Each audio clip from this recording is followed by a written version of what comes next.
Hey, I'm John Malkin. And I'm John Griffin of the Simple Radicals.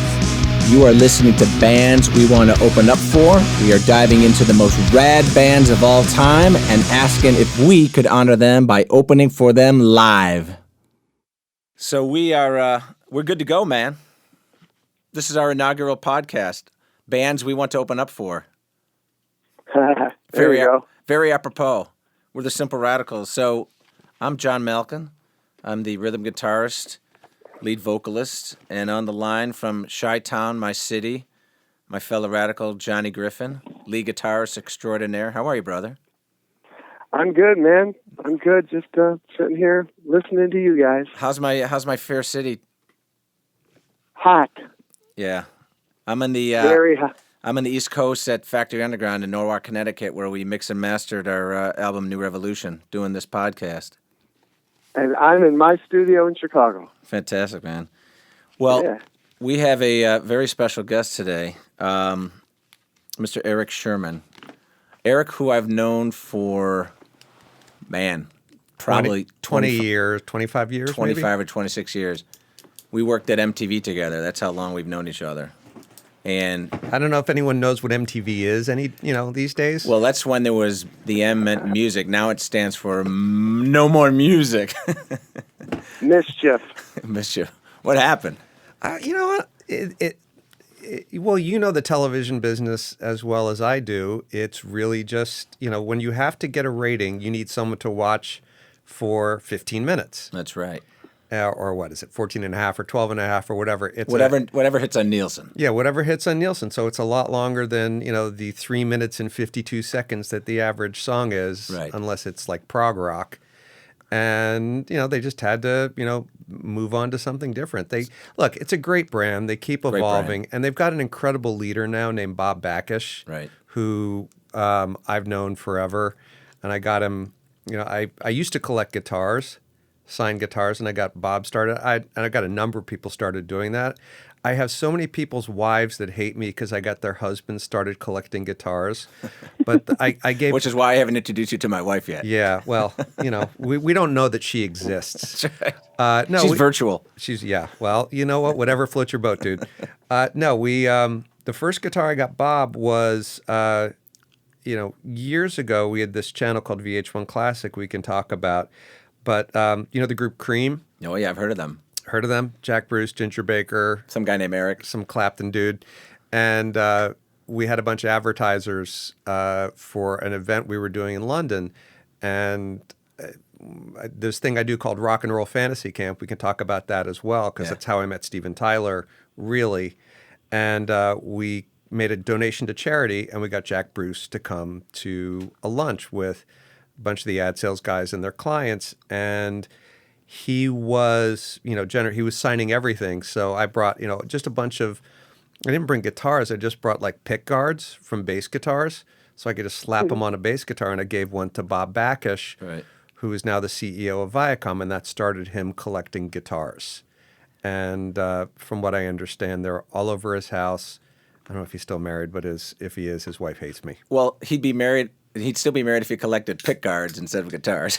Yeah. Well, that's that's not as good. No, at one point I had about 30 guitars, and now I'm down to one. I just gave them to charity. And it was my kids, who are 19 now, could give a shit about any of them, and charities would come calling, and you would just, if you get a bunch of drunk hedge funders, and they'll spend $5,000-$10,000 on a guitar signed by, the bass player for the Who, John Entwistle. John Entwistle.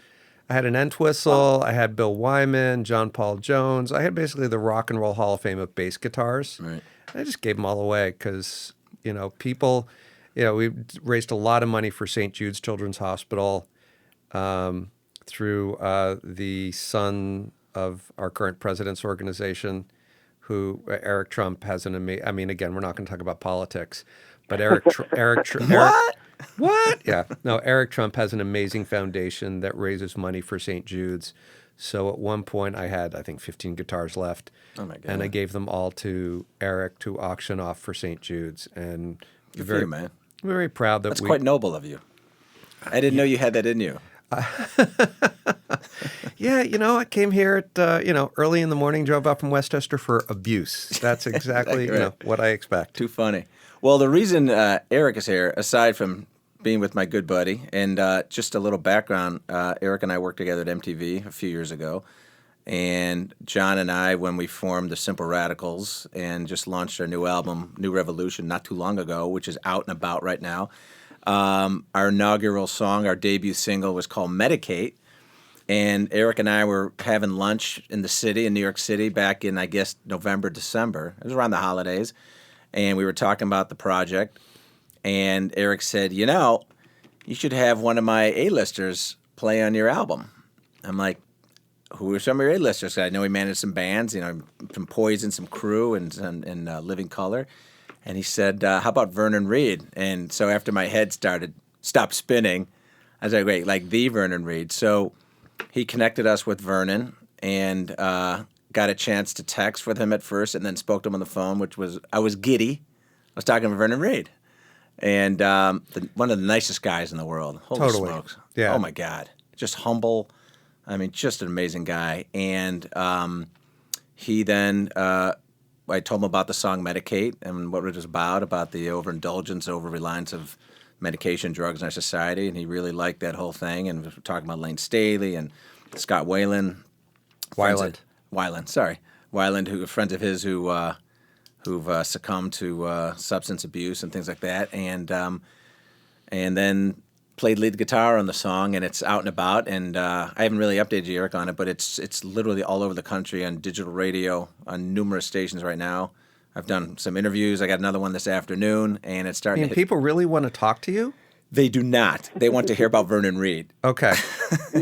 I'm just the catalyst. I'm the facilitator.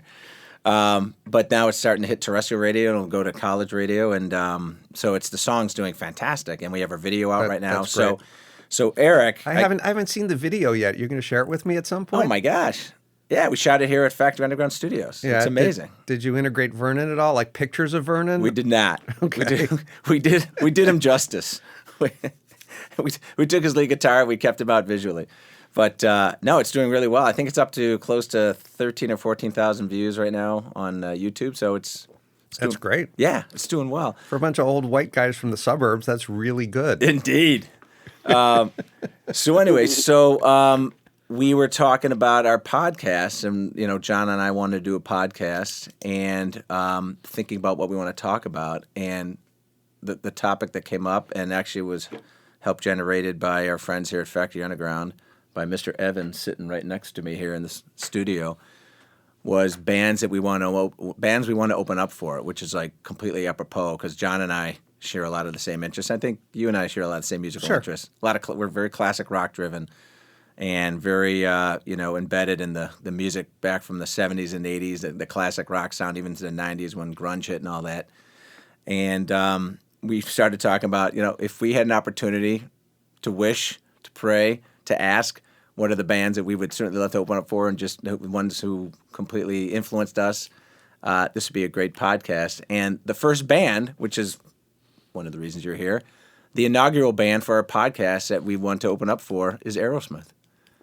And John and I are huge fans, and we'll talk about your connection with Aerosmith in a second. But for me, why are you? What is it about Aerosmith? I'm going to turn this around and ask you questions. Go.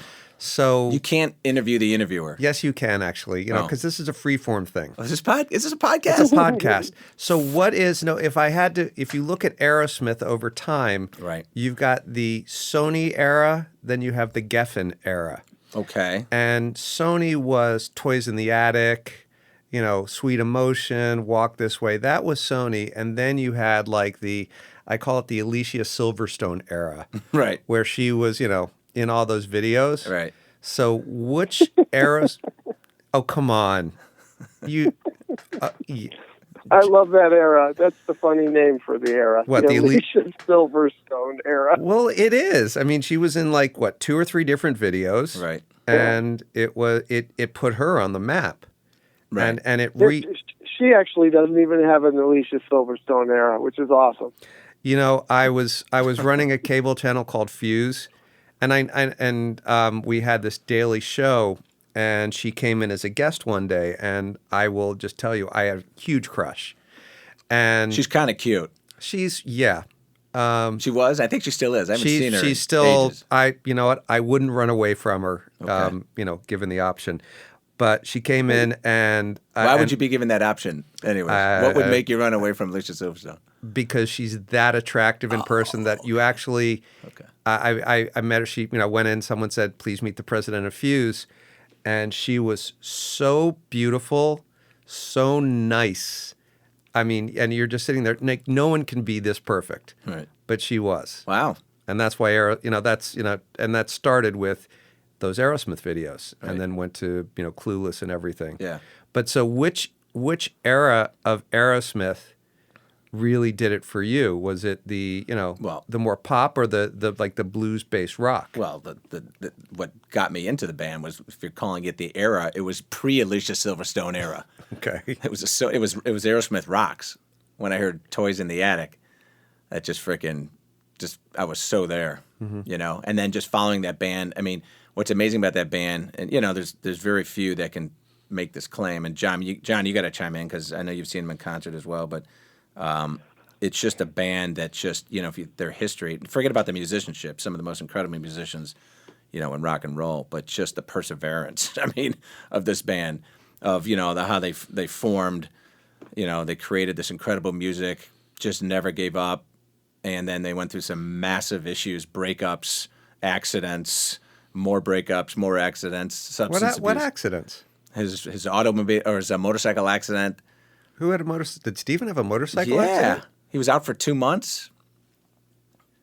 The only accident I know of him was falling off the stage at Sturgis. That's another accident. Okay. That's why I said accidents. Okay. But then they came back, Yeah. and then remember that, and then basically it collapsed, and then it wasn't until Run DMC pulled them out of the dungeon, with Walk This Way, and invited them into the video, and then they're back.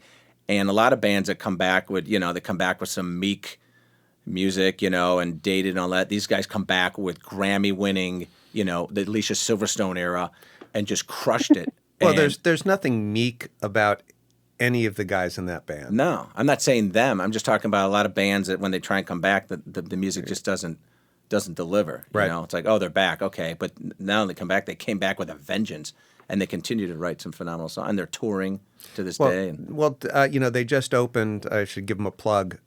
They just opened a really amazing residency at the Park MGM. Oh, in Vegas. In Vegas, I was there a couple weekends ago. And, it's such a tribute to their career, Right. and everything that they've done. I'm sure it's pretty impossible to get tickets outside of the secondary market, but you should, if you are in Vegas and they're there and you have an opportunity, it's an amazing show. Do you know anyone who knows Steven Cool. Tyler? I think I might know one or two people who have spent time with him. So, John, you know this. So, Eric managed Steven Tyler for a while. Tell us a little bit about your background. So, Eric is, we met at MTV, and then he ran this incredible channel called VH1 Classic, which I don't think exists anymore. Now it's like MTV. It's MTV Classic. But, to be really candid, it really was MTV Classic to begin with. All we did was, from years ago, before YouTube and before, the digital revolution, cable operators at one point actually needed content for their platform.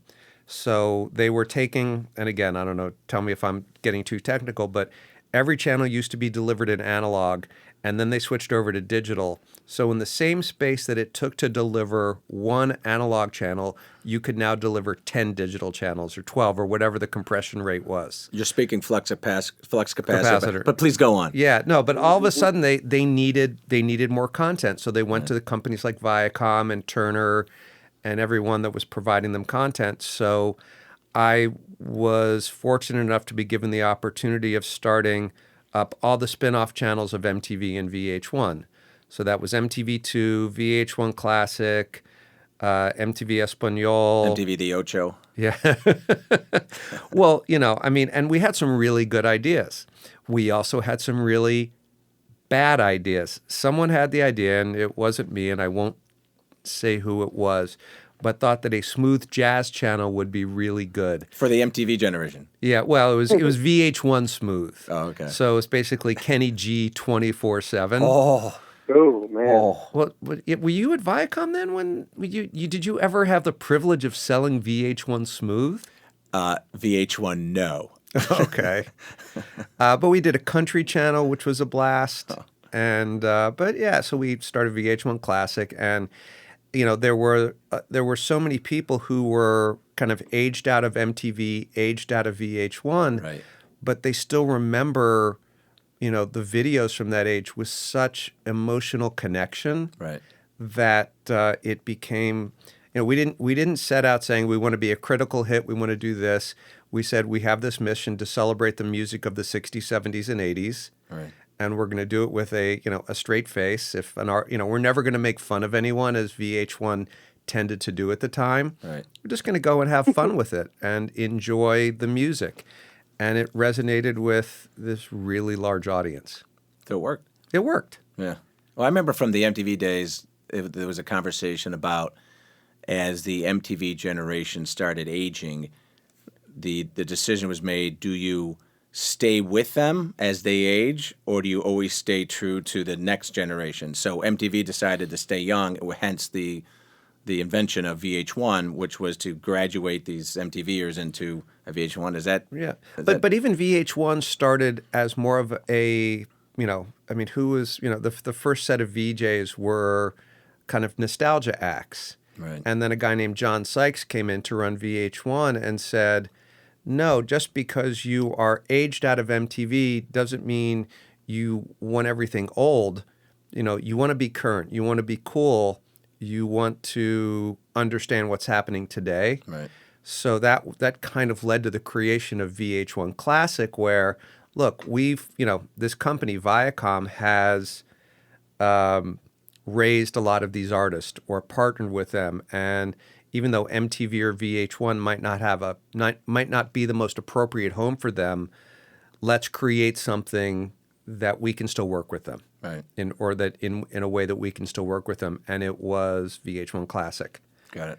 And so, That's crazy. yeah, well, after 10 years of doing the business side of things really for Viacom and distribution, I inherited every artist I grew up with, which was really fucking cool. Kajagoogoo.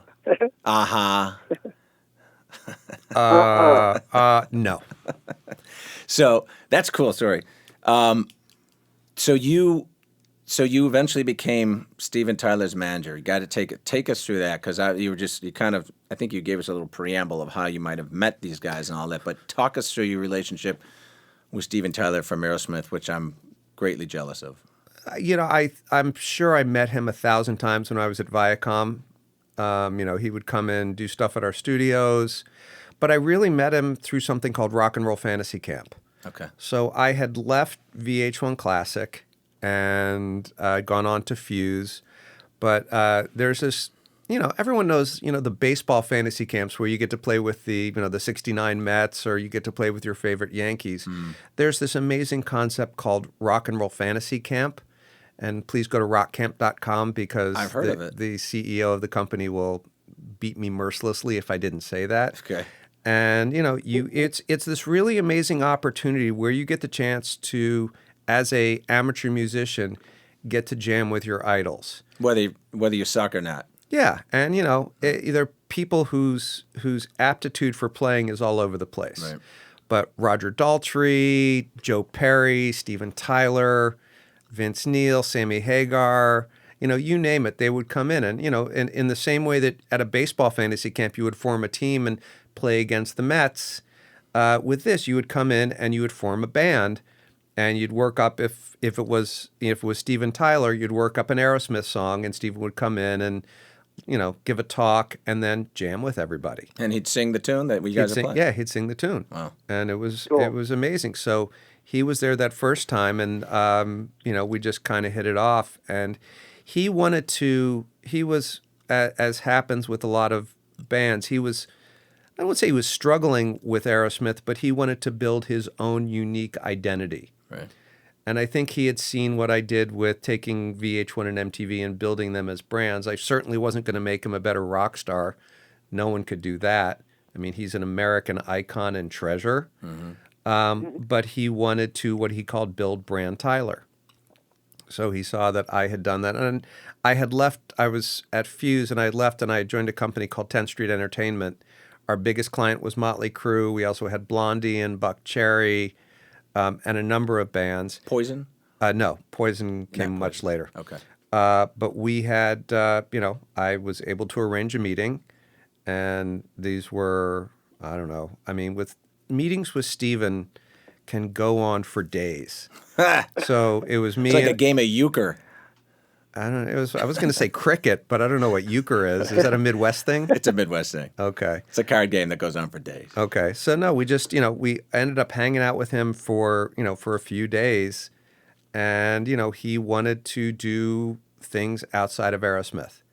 And we were able to, convince him that we were the company to do that. So that's kind of how it happened. So he felt his brand was too connected to Aerosmith and wanted to branch out to make literally separate himself from the pack. There are articles where he said, I want to build brand Tyler. Okay.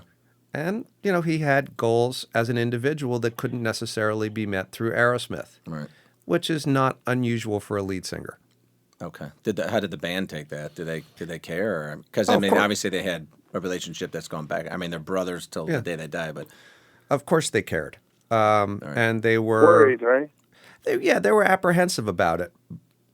And we can jump into American Idol, but when we were able to help him secure that job, no one was more agitated about it than the members of Aerosmith. Now, there were some communication issues and 1,000 other things, but at the end, after he got on Idol and was able to open up a whole new audience, I mean, I would go to Aerosmith shows pre-American Idol, and it was mostly guys our age or people our age.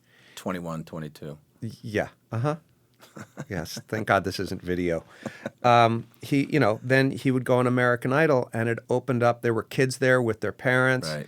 It opened up a whole new audience. So yeah, there was total apprehension. The band must have appreciated that. Yeah, they did. They did eventually. It took look. There were the negotiations for Idol were incredibly confidential. Right. So we couldn't really talk about it. That's right. I read that the band didn't know, right? They were kind of surprised. They were, there was an Aerosmith show at what was the Irvine Amphitheater. Right. It doesn't exist anymore. I think they shut it down and turned it into another shopping mall in Southern California. Perfect. But Because they need that. yeah, and but I'm driving down with Steven from LA to the show, and it breaks on TMZ that he's going to be the new host on Idol, or an offer was made. Now, discussions had been going on, and I remember there was even a dressing room or a VIP area set up for Randy Jackson and Simon Cowell backstage at that show. So I don't know how much more we needed to say, but it broke on TMZ because they break everything. Right. And I get out of the car to Joe Perry holding up his phone to my face. And I love Joe Perry, by the way. We can talk, I have nothing but respect for him. But he was like, what the hell's this? Oh, my God. So, yeah, that was a really fun day. So how do you handle it? Because how do you handle that situation? Well, look, there's so many dynamics at that moment there. There's if you were under a confidentiality agreement, which I was under with Fox, right, and Fremantle and CKX or SFX. So basically, you don't do any of the talking. Let him talk. No, you don't. No. I was like, look, I'm under a confidentiality agreement. I couldn't say anything. And he didn't say anything? Steven? Yeah. No, he didn't say anything. No, he was really good about it. We kept it really quiet because we didn't know what, it got signed, it got agreed to that day. The agreement itself didn't get signed till weeks later. But, no, Steven was great about it. And, the other guy calm down. Yeah, no, and I just said, look, number one, if you told me something and you asked me to keep it in confidence, I would do that. Right. I had a signed agreement that I couldn't talk about this to anybody. Right. And, look, after a while, you're just, you keep your word. Once you, in any business, once you go back on your word, you're done. Right. At least you're done with me. Right. And so, Noted. yeah. Johnny, note that. No, it's like, but I wouldn't, I mean, you work in a business, forget, this great band that you have, but you work in a business where you have to keep things confidential. That's exactly right. And so once it was out there, I said, look, this could be a great thing for the band. And everyone calmed down eventually. Right. I mean, they went on, did an amazing show that night. Cheap Trick opened. And Paula Abdul closed. No, Cheap Trick opened that tour, which is another one, which we're going to have a bands we won't open for is going to be Cheap Trick. Cheap Trick. Literally, I love. There are so many Rick Nielsen guitar picks all over my house. That's right. It's like you go in the junk drawer. It's like, okay, I need some hot mustard, some soy sauce. Oh yeah, and here's like 2 of Rick Nielsen's guitar picks. Yeah, they're all over the place. Well, one of the things that we started doing at our shows is we have customized the Simple Radicals guitar picks, and we were up in Michigan opening for this incredible band called Waylon. Amazing guys, incredible musicians. This guy, Mitch, the lead singer, is from Bloomington, Indiana. I'm familiar with that town. So am I. Yes. So I was doing a Rick Nielsen, totally, because I've been just like, Now how far can you get them? That's the question. I didn't have to go far there. People were standing right in front of stage. I was more handing them out. It was a lot easier. I think you need to, you need to go and, connect. You should connect with Rick and his son Dax, who's the drummer for I've met them before, yeah. And ask him the best way to flick guitar picks, because that He's guy good at it. They go far. Oh, Yeah. He gets distance. Yeah, no. I have one embedded in my forehead. Damage. That's right. You have to sign a waiver. Well, no, and he has you have those big Tupperware tubs that you keep food in. Right. He's got one of those filled with guitar picks at the side of the stage. Yeah. And he'll just go and just grab a handful and just chuck them out in the audience. Yeah, I got several of those at home too. I actually had a chance to meet Steven Tyler, not like you, of course. So I'm at a restaurant in L.A. This is I don't know how many years ago, and with a couple friends of mine, and we had a few drinks in us. And no. Yes. Okay. Wait, hold on. No, yes, we did. Okay. Yes. No, yes, we did. So Steven Tyler walks in with these 2 young girls. They weren't, please don't go there, but they were not Liv. It was, I think he does he have another daughter through a... Yeah, he has me. Well, he's got 4 really wonderful kids. Yeah. Liv, Mia, Taj, and Chelsea. Okay. They were because someone recognized us from a picture. It was one of his other daughters and one of her friends. Yeah. So it was probably, I guess it was probably Mia. Okay. Did she have tattoos? Do you remember? No, I don't remember. Okay. I remember that we had drinks, but I don't remember the tattoos. Okay. And it wasn't very crowded. And, he's sitting there and he's, it's obviously Steven Tyler. It's not like... no one else looks like that. Even he had a nose and glasses and a hat. You go like, hey, that's Steven Tyler, nose and glasses and a hat. I was like, oh, man, that's one of my idols. And this, of course, pre-American Idol. So my friend got up and she walked over there and she's like, Mr. Tyler, would you mind coming over to our table? And he's like, absolutely. And he came over and he stood there while we were just, chatting with him for a few minutes and just, and I said to him, it's so funny. I mean, kind of the foreshadowing. I said to him, Steven, what's amazing about you is that, we've kind of grown up together and you're just, it's just so amazing that you're still around. I mean, it was, it was just amazing you're still alive. Well, because, his history is just so public, And he was very gracious and very humble about it. And then, he goes, I got to tell you, I look over on the stage and I see Joe Perry next to me. I'm like, how the hell is he still standing? No, whenever I in all the and I worked with him for like 2.5 years. He is the most gracious, very humble, human being and humble possible. Yeah. The only time he ever refused a request like that, and I don't blame him for a second. We were having lunch down at Lure Fish Bar in in Soho, and Steven, for a skinny guy, can eat like anyone I've seen. And I think in front of him were a dozen oysters, a whole, I think it was bronzino, some kind of fish.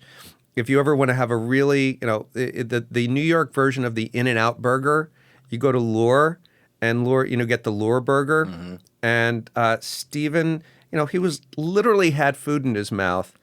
And this guy came over and said, would you come over and sing happy birthday to my wife? And, rightly so. He was just, he pointed to, his full mouth of food. Of Branzino. And, he was like, maybe on the way out, if you're still here, I'll take a picture. But, Yeah. But otherwise, you run into that guy in the street. He loves talking to his fans. He loves talking to people. He's a real people person. That's cool. Johnny, you've seen Cool. you've seen Aerosmith in concert before, and obviously you. Yeah. Yeah, I saw him in '92, and we were in about the 20th row, and my wife flirted with an usher, and they put us in the front row, which was awesome. I'm sure you love that. It was awesome. Of course, he did. It was great. Yeah. Yeah, it was kill. Wow, yeah, it's cool. She you use the tools you're given, but yeah, it was great, and I think he was 49 when I saw him, and I was like, how is that even possible? And now he's 70, right? He's 72, I think. That's insane. Yeah, and it's like, how is this still possible? He's one of the best singers. I just, speaking of singers, I just saw Living Color last week. And were you at the Naperville Rib Festival?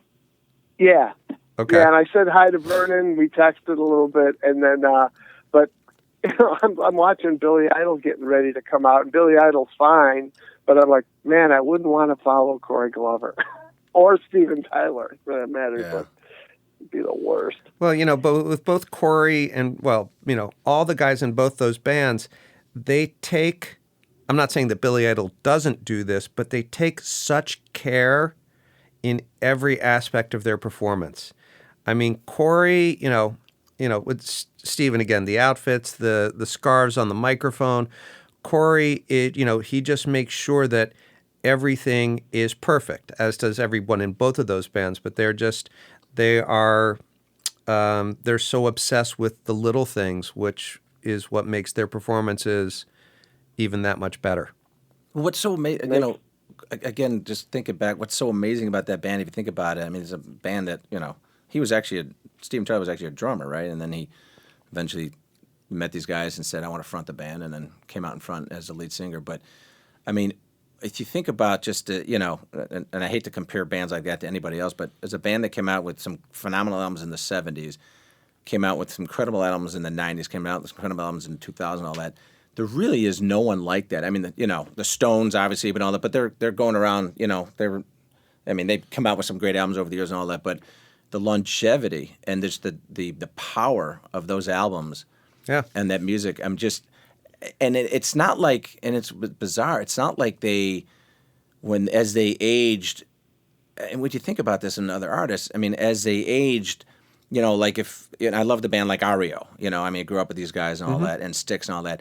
And Fleetwood Mac and all that, they're not coming out with new songs and if they did, it probably would sound dated. And Stevie Nicks had been quite candid about it. She's like, we're done writing songs. We're just, people want to hear our stuff. But Aerosmith came out and, they didn't sound aged. They sounded like pioneers when they came out with these sounds. And they reinvented themselves. They did. I mean, and we talk about the early Aerosmith was totally blues rock, and the songs were written just by the band, and then they ended up working with when they went to we'll call it their Geffen days, as opposed to the Alicia Silverstone days. They worked with different songwriters. They worked with I can't remember her name, but Diane Warren, who wrote the theme from the ballad that, my gosh, why can't I remember that? Oh, the Richard Gere movie. Whatever. No, not the Ben Affleck movie. From Silverstone movie. No, he didn't write anything for that movie.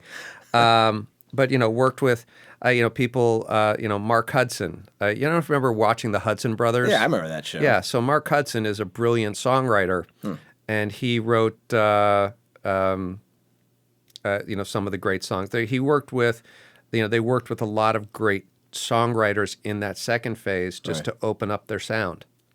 It's amazing. So you managed this guy Steven Tyler for a while.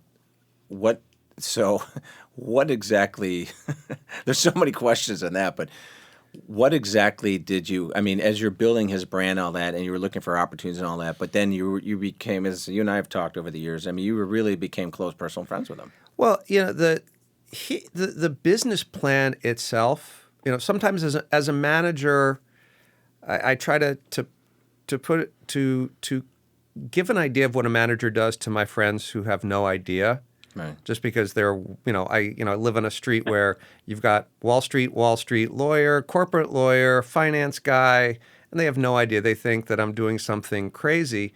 And a band is normal, or an artist is a series of corporations. Right. You might put your publishing interest one place, your touring, everything else.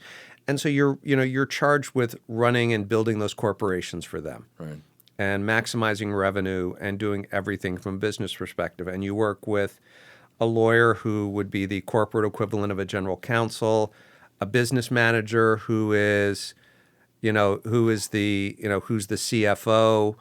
And so but when it comes to biz dev, with Steven, it was really, he was like, look, I should have this and I should have that. And he wanted a book and he wanted a clothing line and he wanted all these things. So as opposed to me coming up with everything for him, it was really direction from him saying, go get me these things. And then American Idol was a lot of different,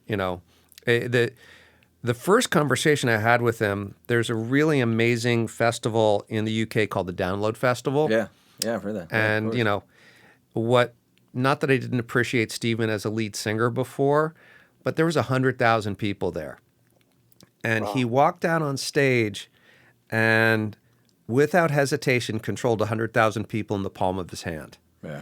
Not many people could do that. No, and that was amazing. But we were in the car on the way back to London, and we hear Simon Cowell is leaving American Idol, and the last season he was on American Idol, he made $35 million.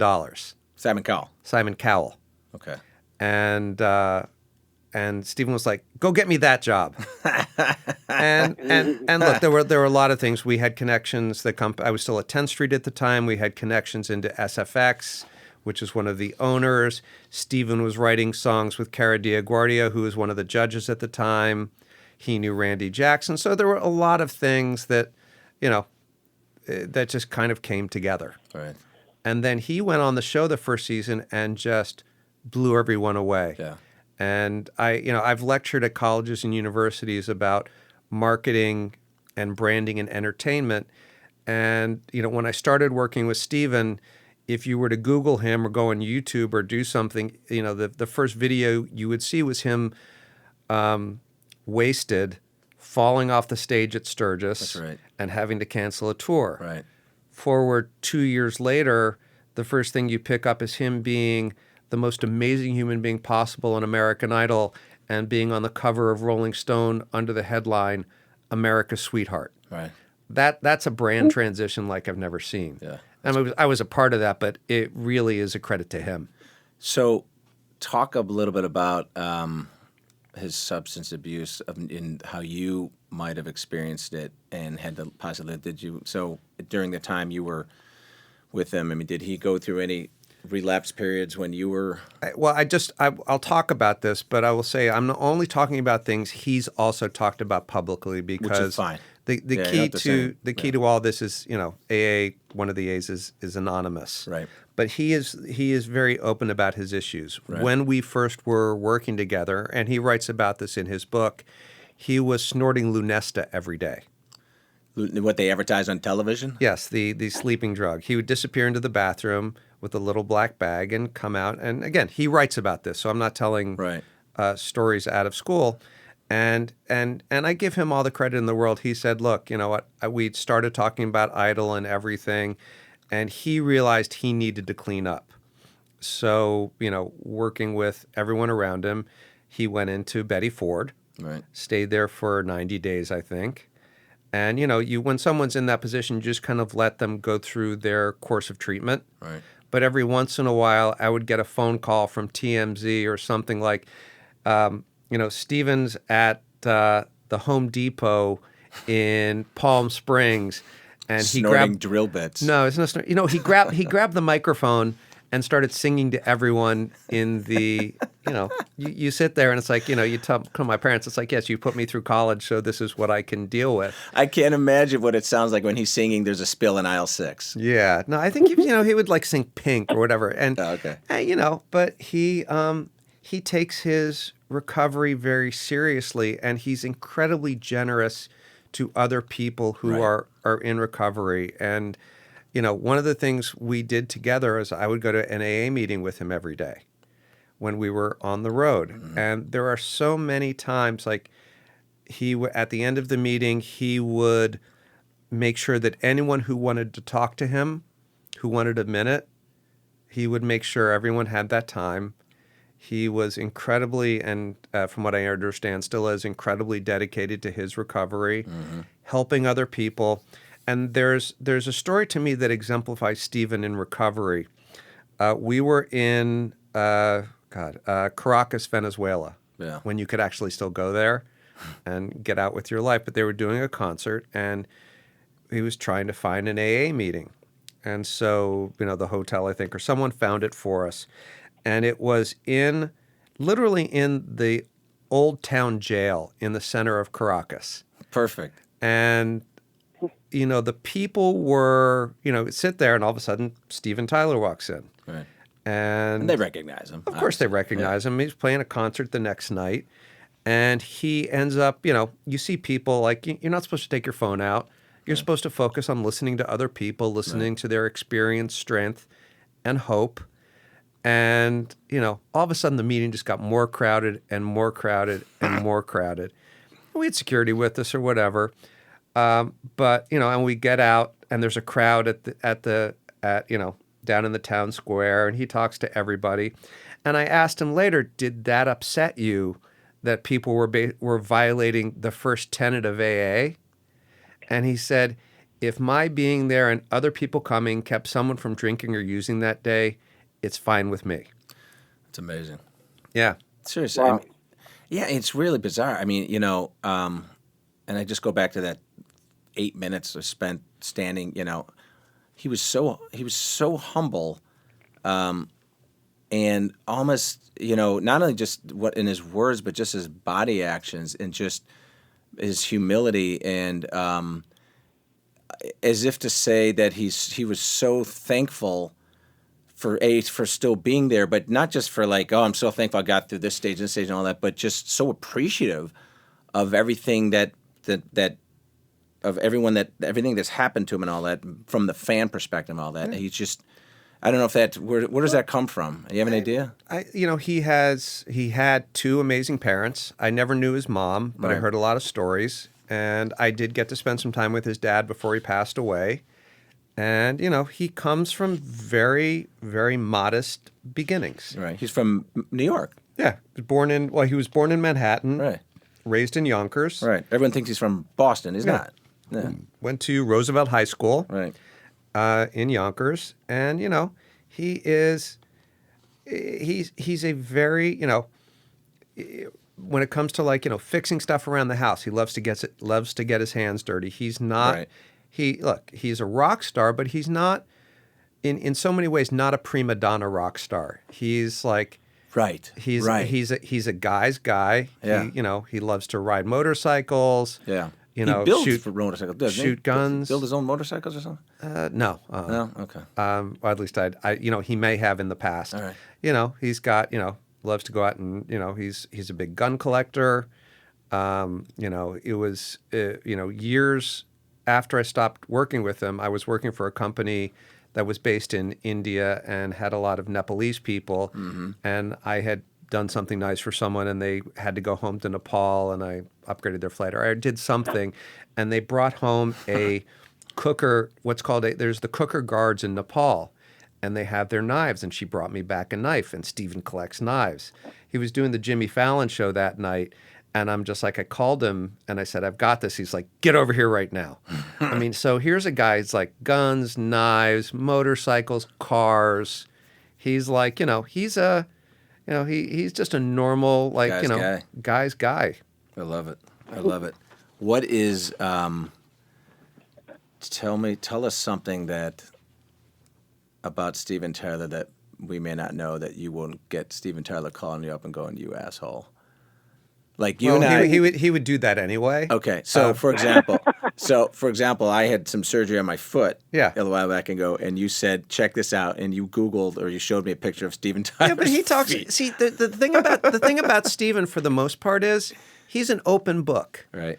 You know, if you read "Does the Noise in My Head Bother You," he talks about so much stuff in his life. Right.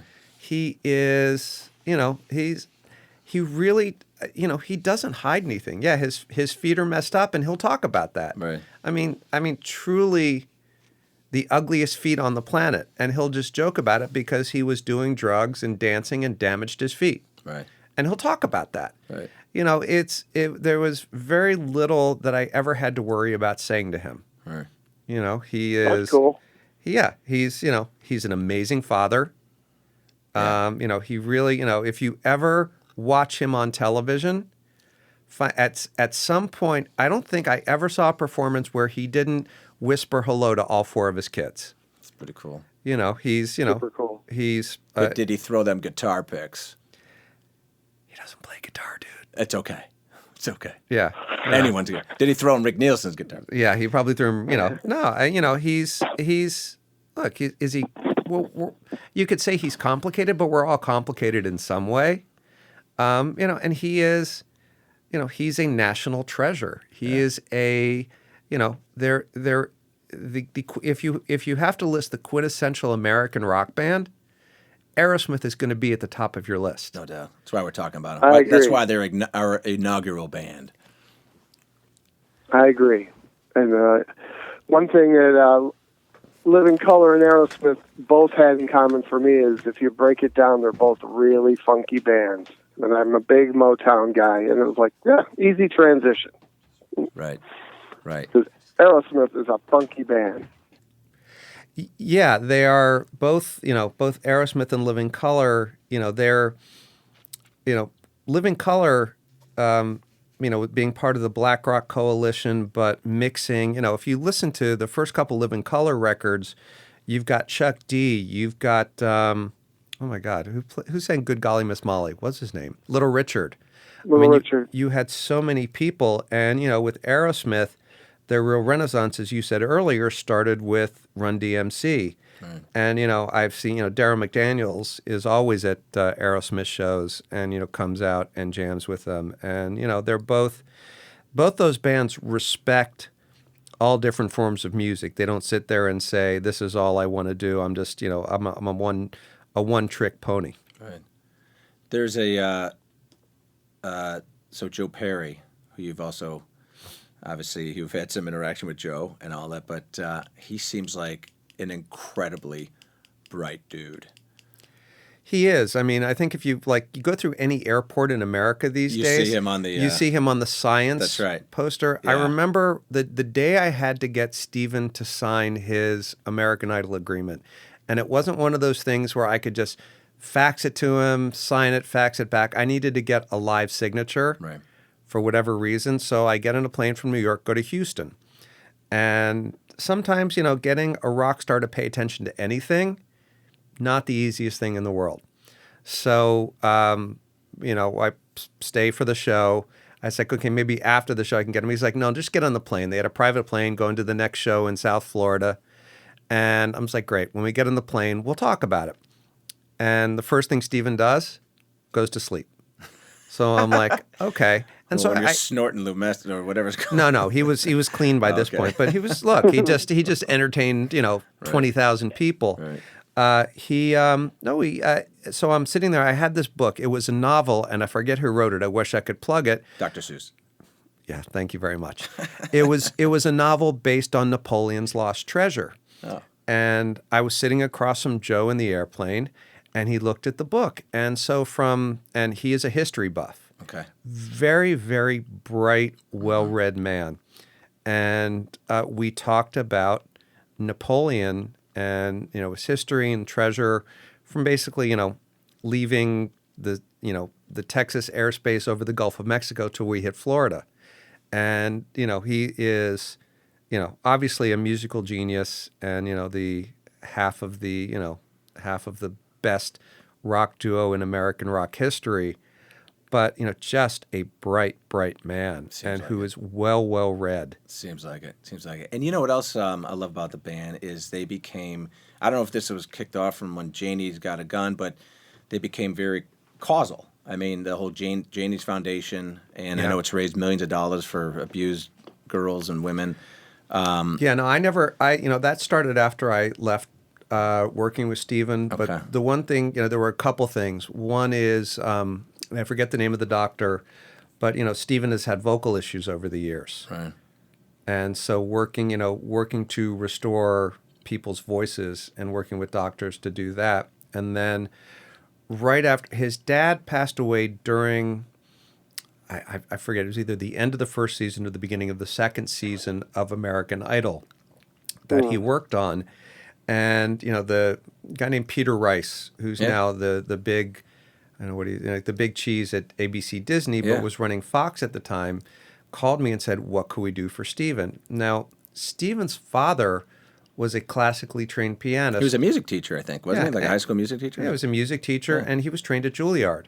Wow. So, Fox and Fremantle and SFX, there's actually a scholarship in Stephen's father's name at Juilliard for someone who once, I think it's piano based, because Stephen's father was a piano player and a very good one at that. Right. So, Stephen is, if I ever needed something autographed to auction off, I never got a no from Stephen. They're all, and most of the rock stars or musicians I've worked with, I think, they get that they value this opportunity that they've had. Right. And, sign something, and they're like, well, it's going to end up on eBay. And I'm like, yeah, well, someone's still got to have to buy it for a charity. That's and right. if they want to Still resell gonna it, travel. It's going to travel. And, It's going to travel.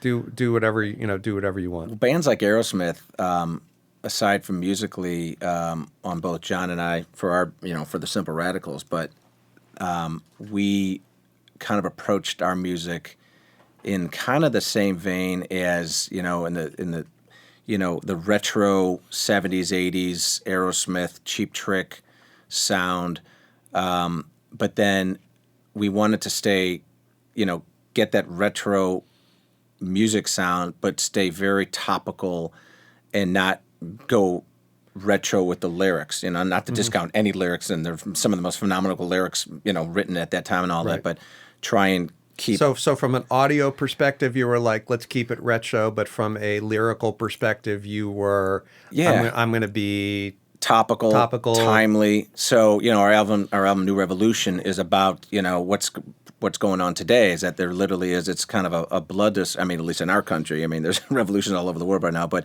it's really about this surge of this revolutionary spirit going on in our country right now, which we call it the New Revolution. And, the lyrics are, there's no bombs or bullets by our side. It's really about getting heard and getting your voice out and trying to change the world and all that. So that really was, we were inspired by songs and the albums such as "And the Cause." That's interesting because, not to get all historical, I was a history major in college. So, Churchill said, if you're not a liberal at 20, you have no heart. And if you're not a conservative at 40, you have no head.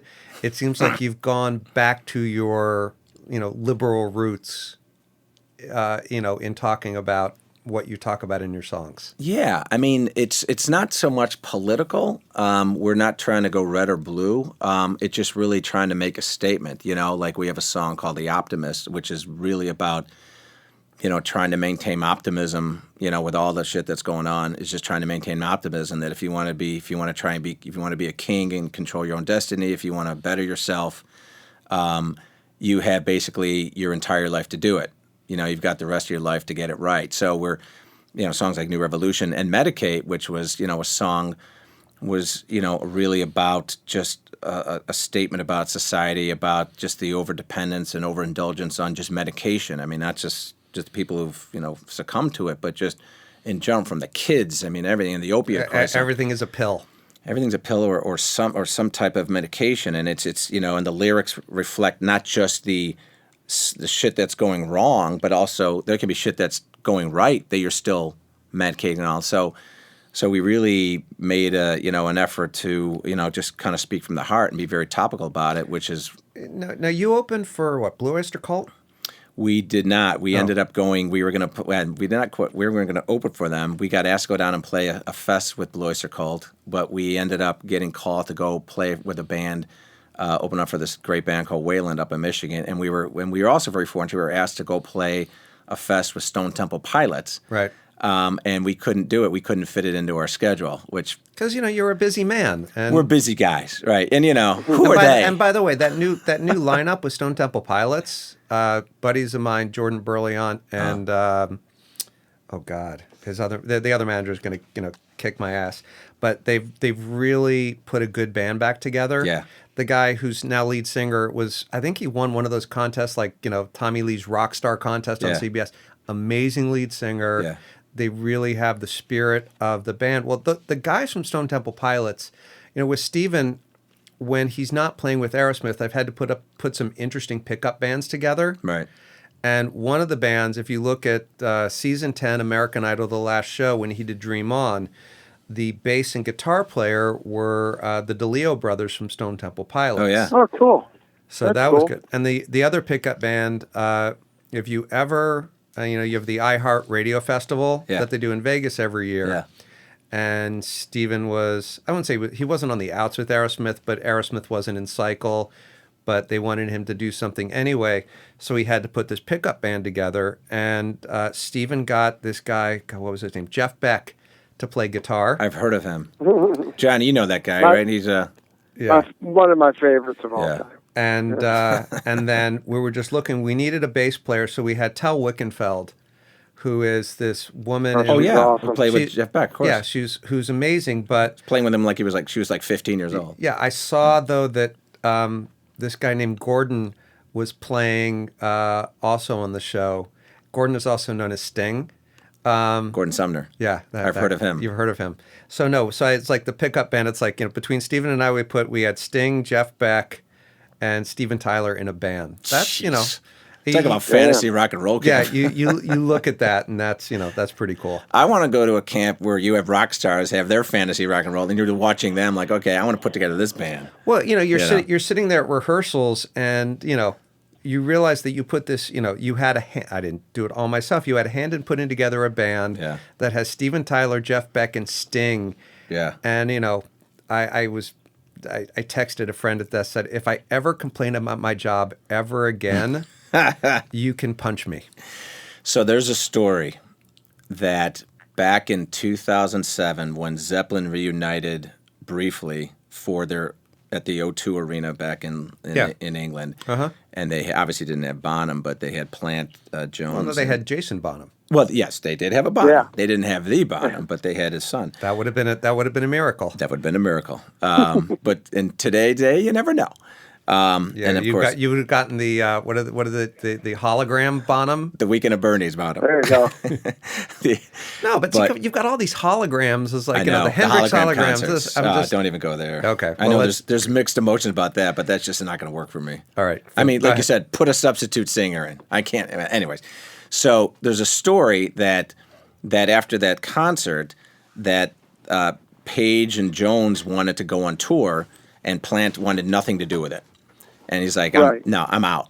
Right. So from what I hear is, maybe you can justify this or not, but they had Steven Tyler come in to audition for Zeppelin. From what I understand, they didn't necessarily have him audition. They discussed it with him. This was right before I started working with him. There was a lot of things that got Steven on the Brand Tyler track. Right. And then, you had Aerosmith saying, well, we're going to throw Steven out. We want to get Lenny Kravitz in. Right. All this stuff. There were absolutely discussions between Aerosmith and Steven about that. Can you imagine that? You know what? I mean, yeah.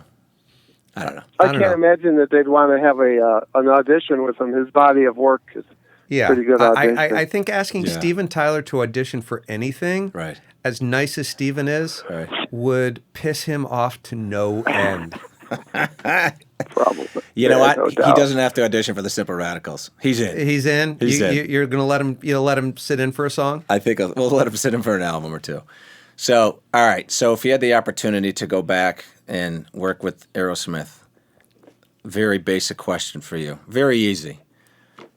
Can the Simple Radicals open for Aerosmith? You know what? I don't know. You if need to think about it. No. I don't think you could get the direct support spot, but you could play like 5 songs before Cheap Trick plays and then Aerosmith. I don't know if you could get the That works for Johnny. You good? And you realize that That works for me. You realize that no one will. Everyone's going to be at the beer tent. But That's okay. It's okay as long as you can put it on your resume. I will get pics and I Shit, can. I'll be at the beer. I'll be at the beer tent. I will throw my pics to the beer tent. Yeah. Well, that's encouraging, though. Yeah, Thank you. I think it's good. And look, Thanks, I man. mean, Living Color opened for Aerosmith a few years ago. Right. So call Vernon Oh. and just say pull this together. Well, the Monkeys open for Hendrix, so anything's possible. No, the other way around. I saw. I don't know what. Oh, I'm sorry. Yeah. I'm sorry. Hendrix open for the Monkeys. Yeah, My no. bad. Well, I saw this. I follow Mike Nesmith and oh God, the other monkey that's still alive. Torque? No, Torque is dead. Mickey Oh. Dolenz. Mickey Dolenz, yeah. Yeah. Mickey, and That's he right. showed this picture of like Mickey Dolenz hanging out with like Hendrix and John Lennon and all these. I'm like, It's that children's game. Which one doesn't belong? I mean, it just. I think it shows you that no matter what people think of the Monkees today, there was some kind of respect for what they were doing, and they were all hanging out in Laurel Canyon. I mean, it was the whole. That's where they found Peter Tork. He was a Laurel Canyon guy. Yeah. Some of the most prolific lyrics. Sleepy Jean. I mean, Yeah. those were deep. Johnny. That was in our inaugural podcast. Bands I we like it. Bands we want to open them for. Aerosmith. And what a treat to Cheap have. Trick. Yeah. We'll talk Cheap Trick. Well, no, we'll get. You know what? For the next one, I'll ask Dax from Cheap Trick to do this because Dax should. We would love that. Dax should come on because Dax. I mean, when we can talk about Poison later, but Poison opened. I managed Poison, and they open and Cheap Trick opened for them, and the hour or so before a show, you never want to be around the band members. Right. They're all just, they're getting hyped up. So I would have a seat, there was a Dax's drum tech would be sitting there, and there'd be a cooler with Dax's drinks. And so for at least 3 or 4 songs, I would just go every night I was on tour and sit behind Dax and hang out.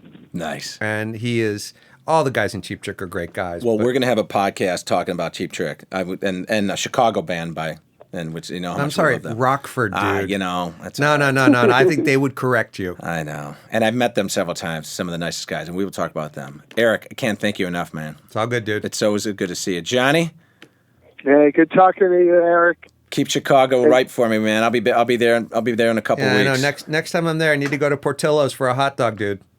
And Okay, Malnati's. we'll take you to Superdog. Lou Malnati's for Oh pizza. yes, no, Superdog. You're right. Portillo's is a chain now, right? Yeah. Oh yeah, No, Superdog is definitely. where you want to go. Superdog. They have the big. That's where they have the statue out The big front. weenie. The big weenie. Yeah. That's right. The super weenie. Yeah. Yeah. And Lou Malnati's for pizza if you like deep dish. You know what? Hell yeah. With it's the roast beef. It's the beef sandwiches Oh, they got that too. and the At hot Al's. and the hot. I mean, I even know in O'Hare Airport in the American terminal where to go to get the best hot dog. That's right. Because I am, That's right. Thanks for laughing Oh. at that, John. It's all good. It just means I spend a lot of time at O'Hare. Well, okay, so we're going to take you to Superdog and Roma's for beef because I am from Chicago. So. Do they have spicy jardiniere there? Oh yeah. Okay. Great good. band name. Spicy jardiniere. Yeah. That's We should have a podcast on bad names. that's your side project, right? After the Radicals gets off, Spicy Jardiniere is going to be the side project. We will talk about in our long history that we opened up for the band Spicy Jardiniere one day. So, thanks again, man. That All has good. been our podcast. Bands we want to open up It was for. a lot less painful than I thought it was going to be. I appreciate that. Aerosmith, thank you, man. It was great talking about Steven Tyler and the band. Johnny, thanks, man. And until next time, Thank our you. Radical fans, keep rocking. See ya. Hey, thanks for tuning into Bands We Want to Open For, sponsored by Factory Underground Studio. If you liked what you heard, follow us on social media at Simple Radicals and tell us what band we should open up for next time.